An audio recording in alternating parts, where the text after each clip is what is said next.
saan nii sheegnay shirkan waxaa ka soo qayb galay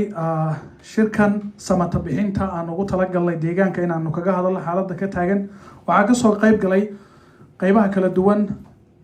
ee bulshada iyo qaybaha kala duwan ee ururada siyaasadda. markana waxaan u yeedhi doonaa mid ka mid ah mas-uuliyiintii deegaanka soo maray ahaan jirayna madaxii borotokoolka madaxtooyada mudane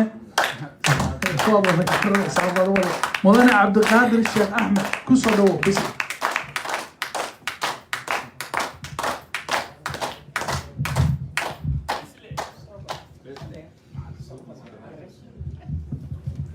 بسم الله الرحمن الرحيم.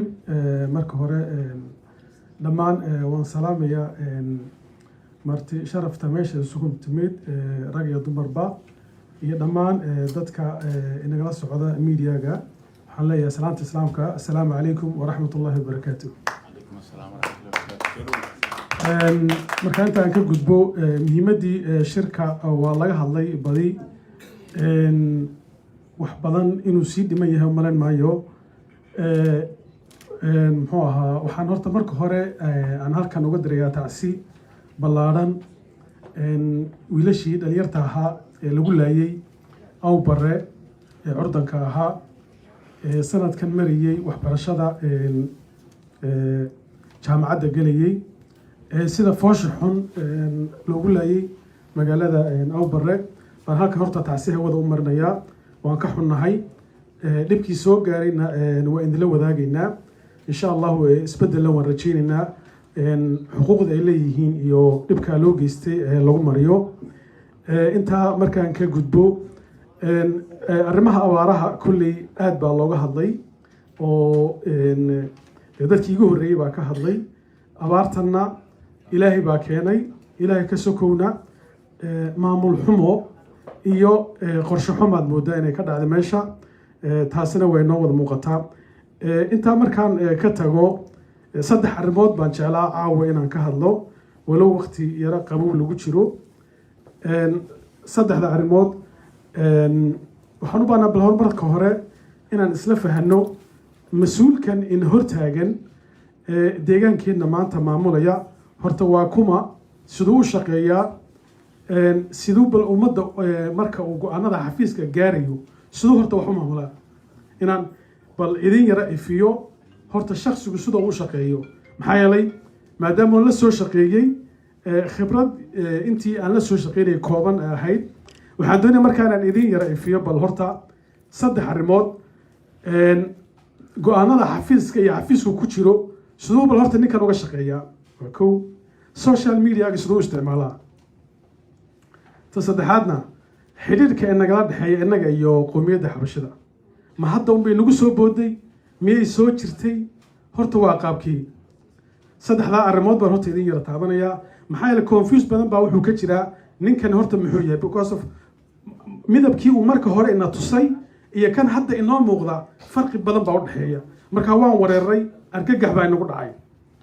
marka maadaama sidaa tahay xilliyadii anu aan la shaqaynayey shaqada xafiiska markaan ka hadlo qaabka uu go-aan qaato iyo sida uu u shaqeeyo baan wax yar idinka sheegayaa. maalin aan xafiiska anugu aan ka soo baxay 5:15 galabnimo baa dib xafiiska laga yeedhay oo dib u soo gala xafiiska. marka xafiiska waxaa ku sugnaa isaga iyo saddex mas-uul, mubashir, maxamed shaalle iyo cabdiraxmaan muxuu ahaa cabdi hurri. waxaa intooda weheliyey maayarka imika haysta jigjiga maayarkeeda cabdifataax baa markaa iyaga la joogay. marka waa ila soo hadleen deg deg u soo noqo bay igu yidhaahdeen. marka aniga mubashir baa ila soo hadlay oo igu yidhi deg deg u soo noqo. marka waxaan doonayaa inaan idin ifiyo bal ninkan siduu u shaqeeyo inaan yara fahansiiyo horta xogaa. waan soo noqday anoo 5:15 ay dee xilli xafiiska laga baxay oo ahayd iyagoo dhexdooda isfaham waa ka yimid baa aniga igu yeedhay inaan xalliyo. marka waan soo noqday markaan imid xafiiskii waxaan la kulmay isagoo xafiiskiisu ku jiray qaybta soke ee waiting lagu sugo mubashir iyo cabdifataax oo aad u doodaya oo macnihii ilaa dee heer macnihii gamaha isku taagan ama ay ka marayso okay way update gareeyeen markaa suuq wax u dhacay bay waxay ugu sheegeen saddexdooda mubashir iyo maxamed shaale iyo cabdiraxmaan hurre waxay ugu yidhahdeen madaxweyne wuxuu go-aan ku gaadhay in uu magacaabo cabdifataax oo maayarka ah oo maayarka hadda haysta jigjiga okay waxay noqotay xaaje ay dee isku fahmi waayeen madaxweynihii iyagu marka anaa u galay isagoo marka ay ii sheegeen oo cabdifataax madaxweynaha u hanjabay uu ku yidhi haddaad aniga aad imagacaabi weydo waan gubaya caawa magaalada haddaad imagacaabi weydo madaxweyne caawa magaalada waan gubayaa waa hadda hadalka wallahi alcadiim okay isagii baan u galay marka madaxweynihii warrabashan oo ku jira xaaladaan caadi ahayn wuxuu igu yidhi qoladan baa ku soo dirta ku garanaya fadhiiso qoladaan isfahmi weyne baa ku soo dirtay fadhiiso buu igu yidhi waan yaabo waan fadhiistay see waxu jiraan wuxuu yidhi cabdifataax warqadiisa hadda hala soo saaro waxaan ku yidhi waxaanay wiilashu macnihii dee waa mas-uuliyiintii deegaanka ku sarreysay nimanka isku fahmi laayihiin ninkan hala magacaabiyaa la magacaabay dee talabixin bay ku leeyihin madaxweynaha wuxuu yidhi ninkan warqadiisa waa in la soo saaraa gabadha shaqaalaha hadda imikada waa in la amraa macnihi waxaan doonaya dadku bal inay fahmaan ninkan siduu shaqeeyo horta marka hore waan ku weerarsannahay ninkan inaan la fahmo bal siduu shaqeeyo okay ninkii markaan dee u gala ku yidhi bal arrintan dib aan u dhigna buu igu yidhi caawa magaalada way gubanaysaa adqaadir waa madaxweynihii deegaanka aad inaad i fahanteen baan u baahnahay wuxuu igu yidhi wallahi alcadiim way gubanaysaa caawa magaalada buu yidhi madaxweyne marka warqadda iga soo saar buu yidhi hadda deg deg iga soo saar waxaan ku yidhi ninkan hadda xafiiskii yimid adigoo madaxweynaha kula yimid arrintan dee kheyru sharciga ah dee tallaabaynu ka qaadiba waa dembiba nin intuu madaxweynihii u yimid kule warqadeeda hadda soo saar haddii kale waa gubaya caawa magaalada waxaan ku jirta dee xafiiska madaxweynuhu ku jira waa dembiba macnihi waa in markaa tallaabo aan sharciga dee waafajinaa horta ilaahay wuxuu qadaray in badan markaan ka wada hadalnay warqadii 7 fiidnimo cabdifataax warqadii uu qaatay magaaladana ku badbaadinay warqadii waxaan doonayaa inaad fahantaan bal ninkan siduu u shaqeeyo ninkani siduu u shaqeeya horta inaad fahantaan baa la doonayaa yani shaksigan ina hortaagan waa madaxweynihii deegaanka macnihi because of sharci buu ku fadhiyaa waa madaxweynihii deegaanka weeyaan madaxweynihii weeyaan laakiin waxaa la doonayaa bal qaabka ugu shaqeeyo in horta aad fahantaan ninkan horta shaqadu waa nooca qaabka ninka ugu shaqeeyo horta waa nooca warqadaasi wayna badbaadisay magaalada guban lahayd taasi waa taa okay social media-ga waxaad og tihiin madaxweynuhu inuu ku yahay sas macnihi hade uu dhiiggiisa uu la shaqeeyo macnihi waxyaalaha ugu badan caqabadda xafiiska aan ka shaqeyn weyne waxay ahayd mobileka uu ku dhegan yahay kuley dadka xafiiska ugu yimid adeero cabdibakoor uu fadhiyaa maxamed colaad uu fadhiyaa waxaan ugu badan in anigu madaxweynaha ku dagaalmi jiray mobilka dhig bay ahayd xilliga shaqada lagu jiro dhibka ugu badan wuxuu iga soo gaari jiray mobilka ayuu ahaa okay madaxweynihii deegaanka safar baan u baxnay markaa waa waxaan doonayaa social media-ga qaabka uu isticmaalay inaad yara fahansiiyo because of waxaan isaga aan uga hadlay waxa weeyaan khatarta maanta inagu soo wajahan baa ka daran xaaladahan dabiiciga inagu dhacay maxaa yeelay khatar ka daran baa inagu soo socda waxaad og tihiin in deegaankeenna halgankii uu soo maray ee taariikhiga ahaa halka uu mustafa mariyey baad ogtihiin halka uu mustafa mariyey baad ogtihiin si bareera inuu yidhi dhammaan wixii halgana ee waddankeenni soo maray waxba kama jiraan waad ogtihiin oo uu yidhi waxaan waa kaftan waa waxaan jirin waa fiction waa la iska qoray waxba kama jiraan tani axmed gurey ilaa sayidkii ilaa halgankii on lefe ugu dambeysay shuhadada aynu ognahay ee shalay markii xabaalaha laga soo qufayey iyagoo jasankoodii uu nool yahay laga soo saaray ya ayaad ogtihiin waxa uu ninkaasi ka sheegay xaqiiqatan macnihi okay miidiyaga markaa safar baan madaxweynaha wada galnay gobollada ka mid a shaqooyinkii caadigan u bahaynay waxaanu galnay xilli 10kii fiidnimaan u galnay dabcan waad ogtihiin shakhsiga brotokoolka waxa uu isku xidhayaa ummaddaa socotee safarka ku jirta haddana in ruux walba la dejiyaa macnihi mas-uuliyaddeedu anigu way saaran tahay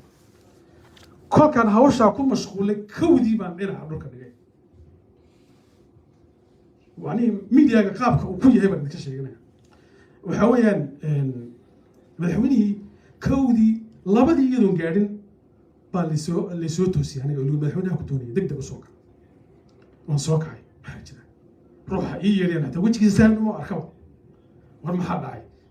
madaxweyne waan u imid madaxweyne waa sidee degmooyinka waad ogtihiinoo networka waa cidhiidhi waad ogtihiin degmooyinku oo waxaa laga yaabaa kowda iyo wixii ka dambeeya inuu xoogaa yara baxo networku saad ogtihiinba okay nin buu markaa farta ku fiiqay koonaha ma aragtaa buu nin marada marakanaca ku hoos jira macnihi ninkaa waxba u baxaya buu yidhi maaragtaa ninkaa halkaa ira oo meeshan isagu hurdaa dee magaranaysaa networkiga ka liita inaad fahanteen baan u baahnahay shaksiga wuxuu yahay horta haddii aan ogaanin ma garan karo dabcan waa dagaalkii ruuxan ina hortaaga waxa uu yahay in la fahmaa muhiima xaqiiqatan waad fahmaysaa okay dad daatay oo intaa la eg halqiga intaa la eg waad ogtii safarka madaxweyne dad badan baa ku weliya ummad intaa la eg oo seexatay toosintoodii iyo waxoodii waad garan kartaan waxay hawshii ugu qaadataba halkii baa madaxweyne u kolkaasuu networkiga u baxay egada kolkaasuu networkiga madaxweyne waa madaxweynihii deegaanka ninkaan ii sheegay waa ninka imika noo ah madaxweynaha weeyaan kolkaasuu networkiga u baxay joog biyo ruuxani waa inaad adigu aad ka hawgashaa markaa waa message fur belaadi waad garanaysaa messageki baa furmay maxaa ku qoran markaa messageka nimca nuuri baa ku qoran waa nimca nuuri baan message ku qoran oo waa messengerka weeyaan markaa ruuxa u soo diraya messageka whatsappkiisna wuu hayaa already dee waxba is weydaarsadeen isaga iyo ma garanaysaa wixii shaksigan markaanu eegnay dee ruux profilkiisa waa ruux dowladdii hore xidhiir la lahaa oo aad macnihii messagyo ugu soo dara isaga wixii ruuxan tallaabaa laga qaado sida u dhasaabada markaan noqono ruuxan in ma garanaysaa sharciga la horgeeyo weeyaan okay waa nimcanuuri baa ku qoran messageka xaqiiqatan run baa idiin sheegaya wallahi alcadiim okay waan ka howlgallay markaanu ka howlgallay xidhiidh baan la samaynay jigjigaanu ku soo noqonnay waa gabadh yar oo 21 jir aan ku qiyaasay da'deeda nimcanuuri waa gabadh yar weeyaan oo da'deeda aan ku qiyaasay 21 jir xaqiiqatan gabadhii waan la xidhiidhnay cilaaqaad baan la samaynay tiimkaani ila shaqeynaya baan u diray waa laga howlgalay cilaaqaad baan la samaynay gabadhii waxaan la xidhiidhnay waan helay gurigii baan ugu tagnay habeen 8 waxay ahayd baa gurigii ay joogtay bay noo tilmaamtay oon ugu tagnay waxaan ku idhi dhowr barbarkaa ku celiyo ku madaxweyne dee gabadha waan ogaanay wixii waa gabadh yar oo foodle baa nala hadlaysa inaga daa miyii waxbaa ka dambeeya inaad ruuxan fahantaan baa muhiima macnihi qaabka uu fikiraya iyo siduu u shaqaynaya iyo siduu media bahalkan uu ku yahay masiibada macnihi okay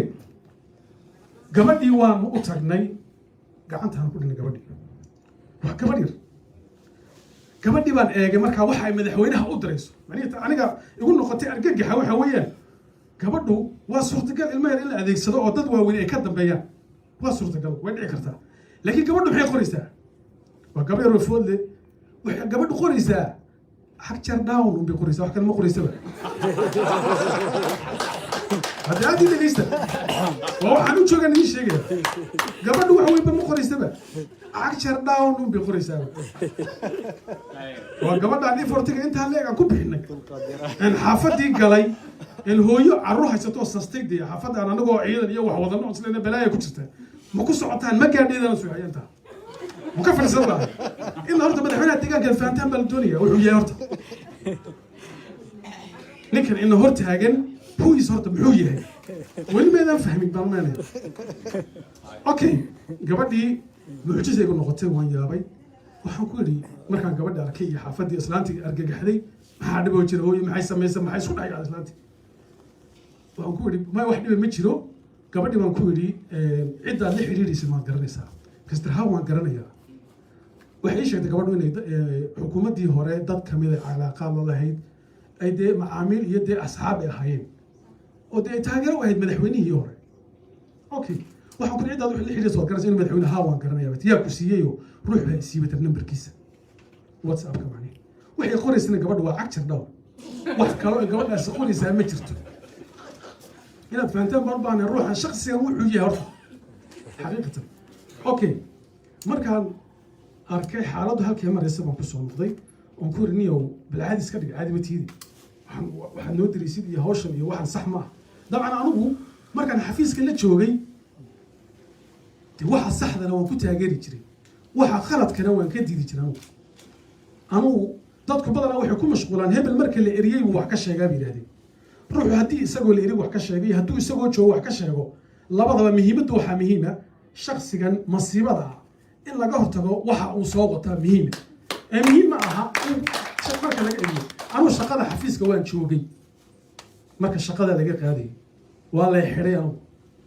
12 duhurnimo markii saacaddu ahaydna qorshaha nagu xaadana xilka ka wareejinay isaga informationka annaga oo aanu isaga tallaabada kaga qaadana baa linkage naga sameeyey ciddii shirka jiraayad qabanaysana aadan farax buu ahaa markaanu isaga ka tallaabo qaadano horta saas ahayd qorshaha meesha kaga baxay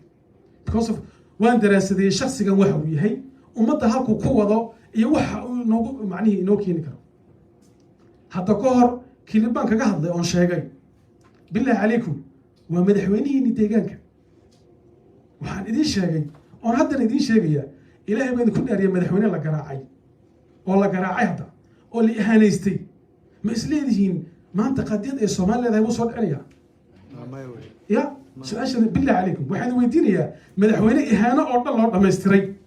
ma isleedihiin maanta masiir ummadeed iyo wuxuu noqon doona futurekiinu ka sheekeynayaa maanta inoo soo dhicinaya ma isleedihiin بالله عليكم يسوع فضلا يكادي يسوع ما قرأتي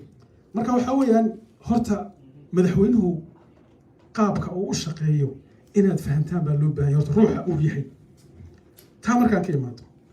arrintan xabashida ee aragtaan hadda siduu u isticmaalayo iyo qaabka uu u wado madaxweynuhu ma imika inagu dhalatay oo ma wax hadda ula soo baxayba mise way u sii horeysay ya ma garatay marka waxa weeyaan arrintan xabashidu waa arrin inaga horreysay weeyaan oo dhiiggiisa isaga kusii jirtay weeyaan waxaad ogtihiin 2019 bishii 17 ahayd inay ahayd baan jeclahay in 2 diyaaradood oo macnihii deegaanka Soomaalidu uu u dhammaystiran yahay qaybaheeda kala duwan ee mujtamaca inaanu qaadnay oo la geeyay magaalada Bahardar wad ogtihiin oo shir la yiri isdhexgalka labada qowmiyadood oo isagu soo abaabulay okay shirka waxa ka horeeyay Oromo xukuumadda Oromiya oo anaga gogashaas oo kala noo fidisay laakiin isagu barmaray intaanu sii soconay madaxweynaha waa la soo hadlay madaxweynaha intaanu sii soconno dhan waa la soo hadlay xukuumadda Oromiya oo dhan baa la soo hadashay shakhsi walba oo federaalka jooga la soo hadlay waxay ku laayeen waxaa ka habooneed Mustafa inaad Oromiya ka bilowdid waana tribkii ugu horreysay ee barnaamijkii isdhexgalka qowmiyadaha waxaanu ka bilaabnay inaga Amarakil baanu ka bilownay okay markaanu tagnay Bahardar waxaad ogtihiin madaxweynuhu every one secret oo ay u sheegaan Oromada inuu within minutes wala xiriiraya xabashada especially ninkan maanta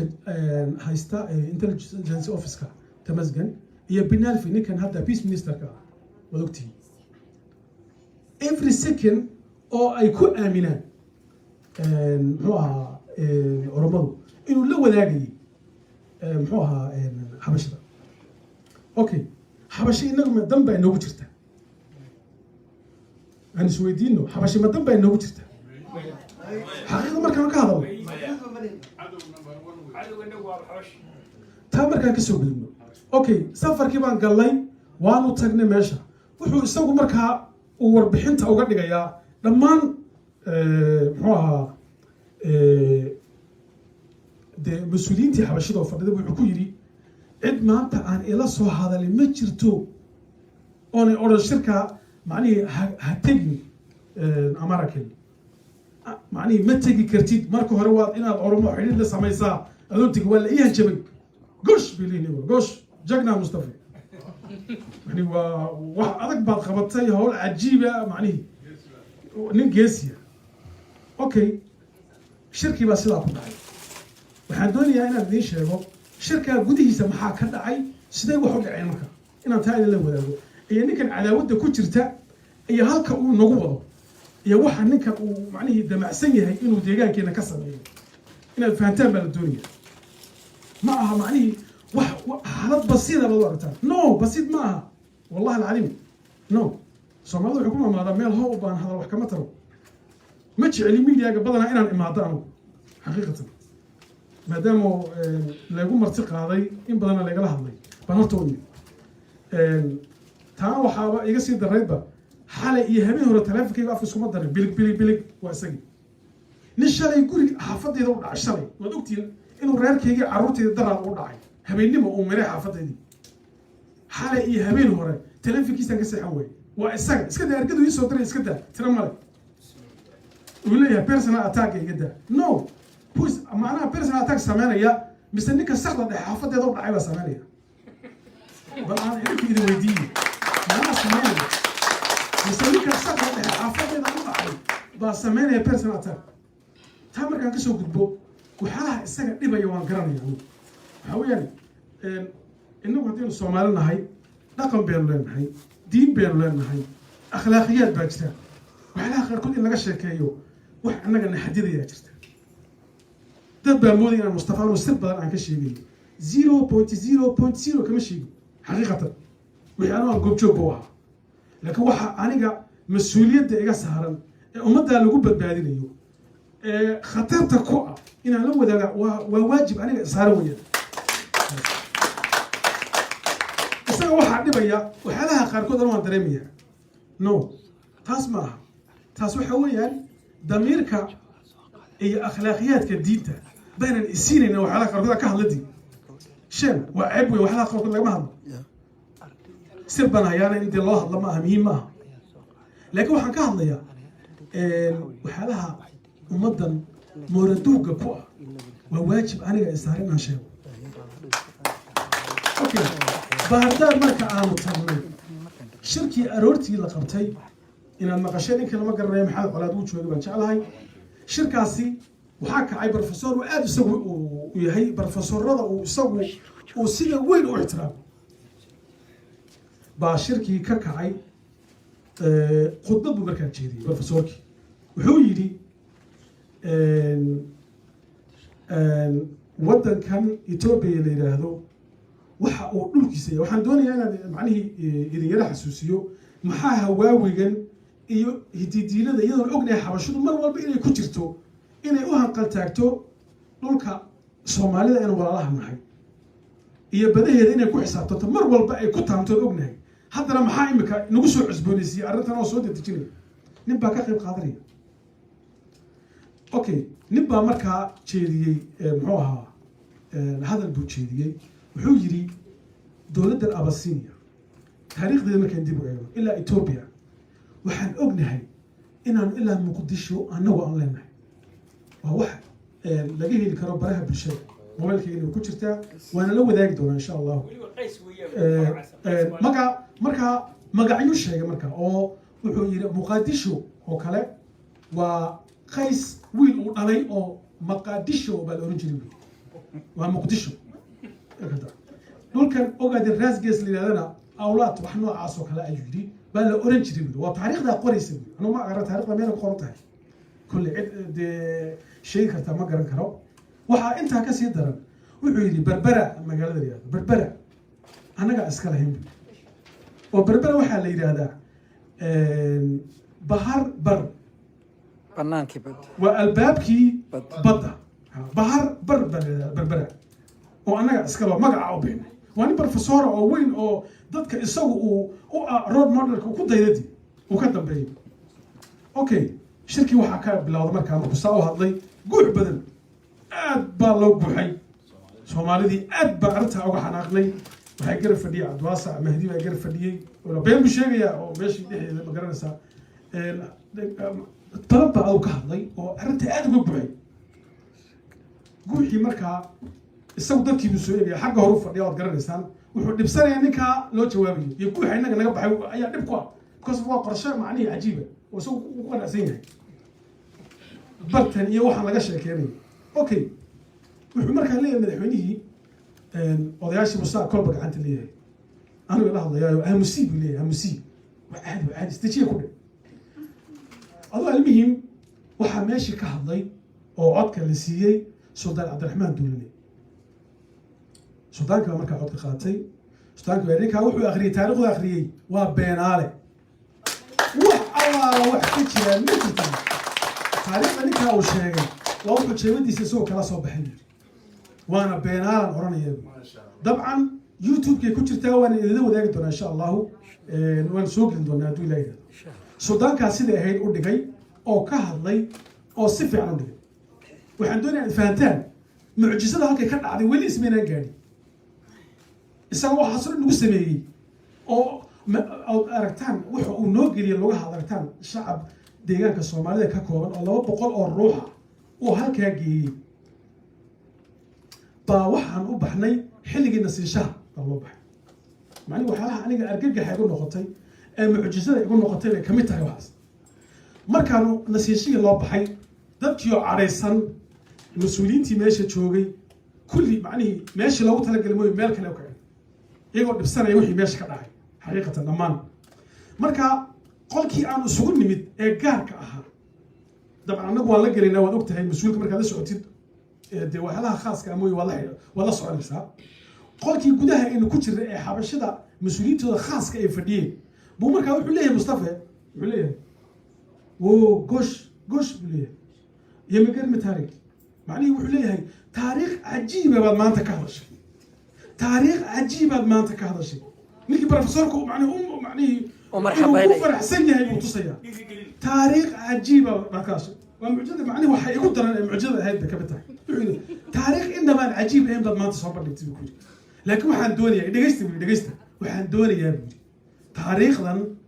si ay jiilkeenna dambe u dhaxlaan manhajka in lagu qoro weeyaan buu manhajka هذا هدي دقيستا waxaad moodaysaa idinku waxaanu ka sheekeynaya wax basiida iyo sheeko laablakac oo hadda soo bilaawatay iyo wax noocaasa iyo nin ka dhex arkay hungurigiisa iyo wax noocaasa wuxuu yidhi manhajkeenna iyo jaraa'idada iyo kulano waaweyn waa in laga qabtaa buuri waa markaan waxaan ku jirnaa meesha gudaha oo waxaa garab fadhiya xilligaa wasiirka arrimaha dibadda waxaa ahaa gedhow dalkaajo uu ahaa marka waa la rayaaqaya marka مصطفى ولا مصطفى قالوا اللي هو ان هلي ادي عليه وان منهج كان لو قرا ارنتن سجيل كينا دنبه دلان دونا اي ودخلا وان ددك لو عليا قلوبتودا سي لو برو تاريخنا inay jirto بالله عليكم waxaan doonayaa inaad horta bal fahantaan ninkan horta wuxuu yahay waba ninkan masiibada wuxuu yahay horta inaad ogaataan baan u baahnahay يعني dadku waxa laga yaabaa inay confuse ku qaadeen war meesha raac abdilay raac saaqorta ma taagna sheekadu way ka weyntaa ninka moodina abdilay saaq ka sheekeeyo war meesha abdilay saaq meesha ma taagna ama abdilay saaq wax isku haystaan ma aragtay because anigu waxaan ahaa mas'uulkii ugu dhawaa ee xogeynta khaaska u ahayd bana anu meel abdilay shakhsiyan anu Cabdiqaadir Sheekh Ahmed baa leeyahay nin raac saaqanahay ma garanayo taariikhdeeda min Abdillah meel uu ku gumeystay meel uu iga sareeyay meel uu iga sharaf fiican midna ma arag بس waxaan garanayaa inay walaalayeen dadka igu xigay ay yihiin wanaagayga horumarkayga inay jecel yihiin baan garanaya laakiin aan garan maayo meel igu ahanisteen waxaan nasiib darro laakiin ninta shaqadiisii deegaanka kolla nimca nuuri kolla aragtaan oo warqad ku badbaadiyay in uu ma garanaysaa gubo warqad jigjiga lagu gubi lahaa ku badbaadiyay ya kolla taariikhda dhanaaday deegaanka u moora duugay إلهي بدي كل أريه أنت إلا أكبر أمة لنسا إنه نكها مسؤول إنه يح وإنه جامك الإلهي بدك عليه بالله عليك بالله عليك شم وحيالها خرقوك واقع الشهرة والله العظيم هنا مدح وينس وحنا عاصر إنه ما أنت كوفانا أولف بانك اللي تبيجي يا ما أنت كوفانتي أولف بانك اللي تبيجي يبقى قبل هذه كده يوصل مرين يا واحد لو سو جارسيي أنتين إنه ما أنت كوفانا ويلاهو waxaan ma garanaysaa kala qaybi onlif okay haddaad onlif kala qaybisay dee bidan garabkan sixidda maxaa kugu diray dee baay baad la dagaalamaysaa xuquuqa yeeshaan dee sida kuwa kale u leeyihiin riyaale gruubkan oo hogaaminayo dee iyaguna waa in xuquuq lahaadaan at least macni at least meeshan caqlina kala saaraa ma jiro etoobiyadan iyo waxaad ka sheekeynaysaanna waa dadka saa u fikiraya حقيقة أنا ندي شيء ورنيكا شخص والبا أنيكا لا سو شقيو أنيكا سي أي شقاء يوانا أسوة سمايو وأنيكا دبر كتوت مصطفى سؤال الحكومة ولا نين يوادر يا وانا وما أنا يا خلدان مسير سكر نجا خلدان بل سو إيجا وحاسو إيجا 2018 حلقة بدل كود عين إلا مالك مانتا dadkii la soo halgamay yaa ku haraya sala jooga no nimcanuuri ma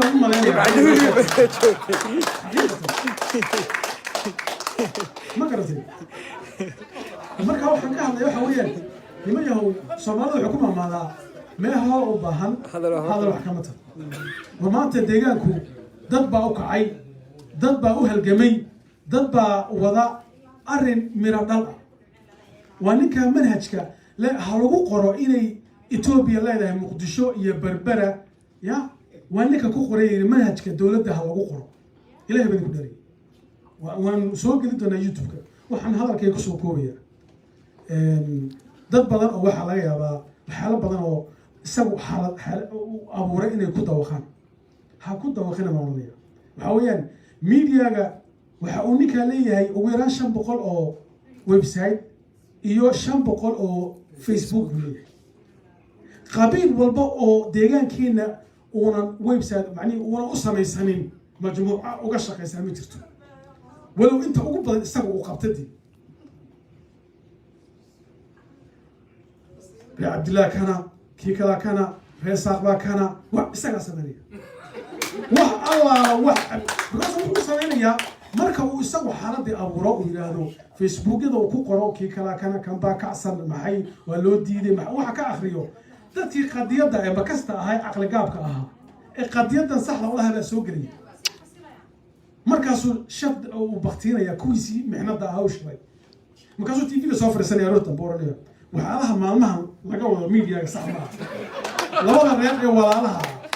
waa khalad billahi alaykum ninka inala maanta madaxweynaha idin ah ninka inala maanta madaxweynaha idin ah